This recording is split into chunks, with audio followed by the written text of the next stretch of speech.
এবার রুশ president Vladimir পুতিনের বিরুদ্ধে যাওয়ার সিদ্ধান্ত নিয়েছে তুরস্ক। ফলাফল, ইউক্রেনে সেনা পাঠানোর সিদ্ধান্ত তুরস্কের। ইউক্রেনের সার্বভৌমত্ব রক্ষায় তাদের অঙ্গীকারের অংশ হিসেবে এই পদক্ষেপ নিয়েছে তুরস্ক। তবে কি ইউক্রেনের সাথে জোট বাঁধতে চলেছে তুরস্ক, না এটি গভীর কোনো ষড়যন্ত্রের অংশ?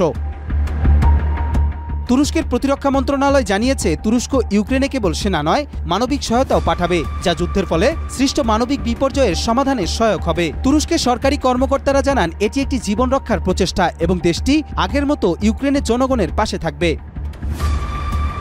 এদিকে ইউক্রেন সরকার তুরস্কের এই সিদ্ধান্তকে স্বাগত জানিয়েছে। এর মাধ্যমে আন্তর্জাতিক সহায়তার আরও একটি শক্তিশালী পদক্ষেপের আশা প্রকাশ করেছে। তুরস্কের সেনাবাহিনী ইতিমধ্যে প্রস্তুতি নেওয়ার কাজ শুরু করেছে এবং সেনা পাঠানোর সময়সূচি খুব শিগগিরই ঘোষণা করা হতে পারে। অন্যদিকে রাশিয়ার সঙ্গে তুরস্কের সহযোগিতাপূর্ণ সম্পর্ক বেশ পুরনো। বিশেষ করে সামরিক খাতে দুই দেশের মধ্যে অনেক শক্তিশালী বোঝাপড়া রয়েছে। বিশেষত যুক্তরাষ্ট্রের অবস্থান পরিবর্তন হওয়ার পর ইউক্রেনের পাশে দাঁড়িয়েছে অনেক ইউরোপীয় দেশ। এমন পরিস্থিতিতে তুরস্ক বলছে, তারা প্রয়োজনে ইউক্রেনে সেনা পাঠানোর প্রস্তুতি নিতে পারে। ইউক্রেন যুদ্ধের শুরু থেকেই তুরস্ক কৌশলগতভাবে তার অবস্থান বজায় রেখেছে।